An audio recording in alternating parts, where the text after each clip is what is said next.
성경 봉독 시편 10장 1-18절까지입니다. 여호와여 어찌하여 멀리 서시며 어찌하여 환난 때에 숨으시나이까. 악한 자가 교만하여 가련한 자를 심히 압박하오니 그들이 자기가 베푼 꾀에 빠지게 하소서. 악인은 그의 마음의 욕심을 자랑하며 탐욕을 부리는 자는 여호와를 배반하여 멸시하나이다. 악인은 그의 교만한 얼굴로 말하기를 여호와께서 이를 감찰하지 아니하신다 하며 그의 모든 사상에 하나님이 없다 하나이다. 그의 길은 언제든지 견고하고 주의 심판은 높아서 그에게 미치지 못하오니 그는 그의 모든 대적들을 멸시하며 그의 마음에 이르기를 나는 흔들리지 아니하며 대대로 환난을 당하지 아니하리라 하나이다. 그의 입에는 저주와 거짓과 포악이 충만하며 그의 혀 밑에는 잔해와 죄악이 있나이다. 그가 마을 구석진 곳에 앉으며 그 은밀한 곳에서 무죄한 자를 죽이며 그의 눈은 가련한 자를 엿보나이다. 사자가 자기의 굴에 엎드림같이 그가 은밀한 곳에 엎드려 가련한 자를 잡으려고 기다리며 자기 그물을 끌어당겨 가련한 자를 잡나이다. 그가 굽으려 엎드리니 그의 포악으로 말미암아 가련한 자들이 넘어지나이다. 그가 그의 마음에 이르기를 하나님이 잊으셨고 그의 얼굴을 가리셨으니 영원히 보지 아니하시리라 하나이다. 여호와여 일어나옵소서. 하나님이여 손을 드옵소서. 가난한 자들을 잊지 마옵소서. 어찌하여 악인이 하나님을 멸시하여 그의 마음에 이르기를 주는 감찰하지 아니하리라 하나이까. 주께서는 보셨나이다. 주는 재앙과 원한을 감찰하시고 주의 손으로 이 갚으려 하시오니 외로운 자가 주를 의지하나이다. 주는 벌써부터 고아를 도우시는 이신이이다. 악인의 팔을 꺾으소서. 악한 자의 악을 더 이상 찾아낼 수 없을 때까지 찾으소서.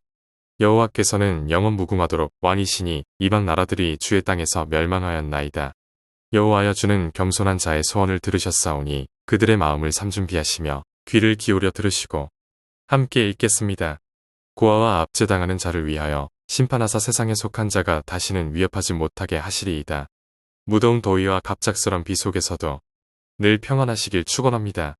오늘 우리가 읽은 시편 10편은 참으로 정직하고 아픈 기도로 시작합니다. 1절을 보겠습니다. 여호와여 어찌하여 멀리 서시며 어찌하여 환난 때에 숨으시나이까. 우리가 세상을 살다 보면 종종 시편 기자와 같은 마음을 갖게 됩니다. 참으로 악인은 득세하고 탐욕으로 가득 찬 이들이 하나님을 비웃으며 승승장구하는 모습을 봅니다. 반면 정직하게 살려고 애쓰는 이들은 핍박받고 약한 자들은 압제를 당합니다.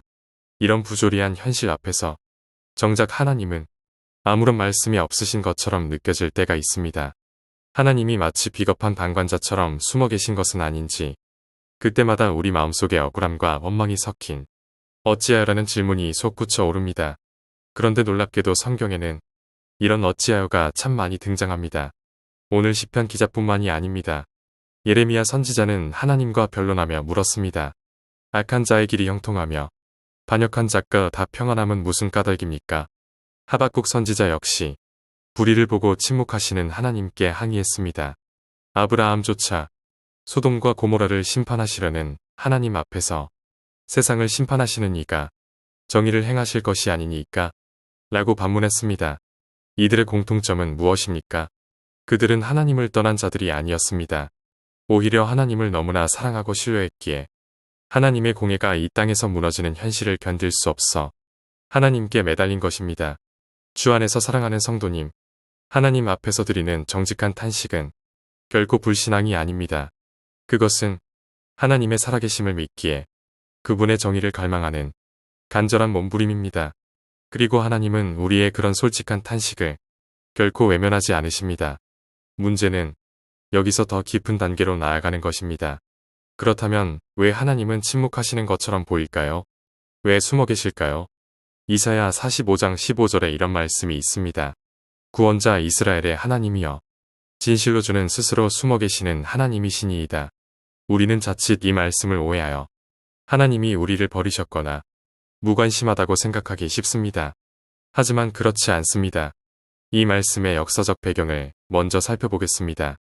하나님은 바빌론에 포로된 이스라엘을 구원하시기 위해 그들이 생각지 못한 이방왕 고레스를 도구로 사용하셨습니다.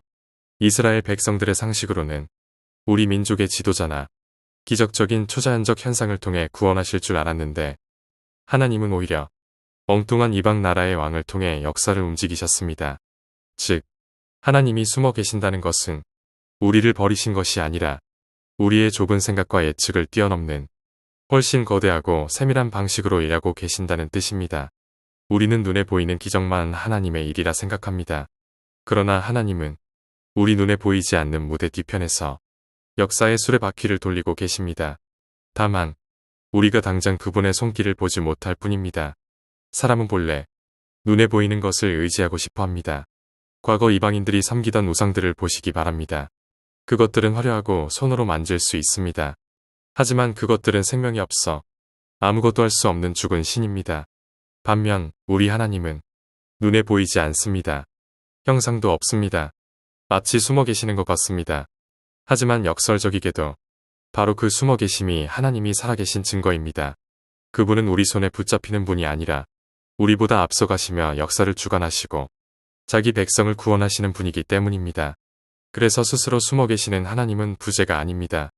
우리가 이해할 수 없는 신적 신비임을 기억하시길 바랍니다.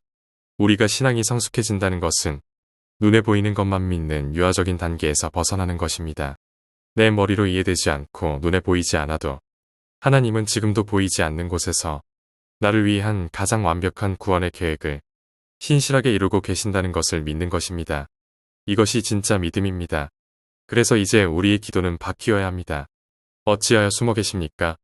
라고 원망하며 머리를 감싸 쥐는 기도가 아니라 주님, 당장 제 눈엔 보이지 않지만 주님은 신실하게 일하고 계심을 믿습니다. 제 답답한 마음을 아시오니 주님의 때에 주님의 방법으로 개입하여 주옵소서라고 토로하는 정직한 기도로 나아가야 합니다. 시편 10편의 결말을 보시길 바랍니다.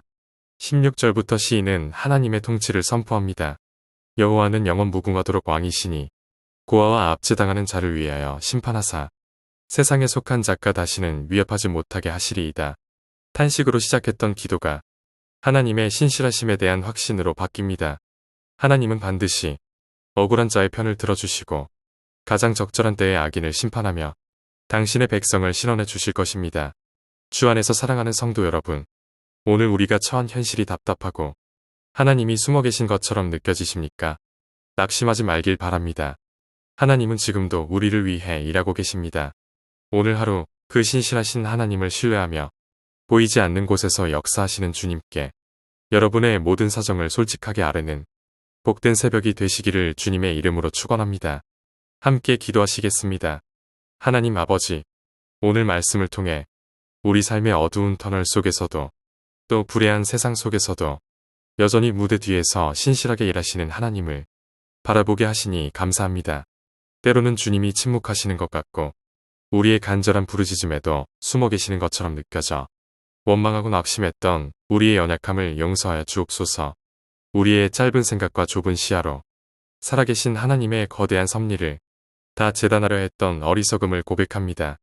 이제는 눈에 보이는 현실에 흔들리는 어린아이 같은 신앙에서 벗어나게 하옵소서.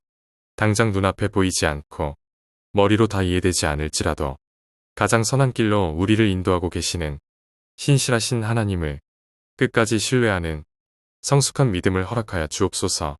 억울하고 답답한 마음이 들 때마다 낙심하여 주저앉지 않게 하시고 오히려 살아계신 하나님 앞에 나와 정직하게 기도로 토로하게 하옵소서. 그리하여 마침내 우리의 탄식이 변하여 찬송이 되게 하시고 마침내 승리케 하실 주님의 이름을 높여드리게 하옵소서.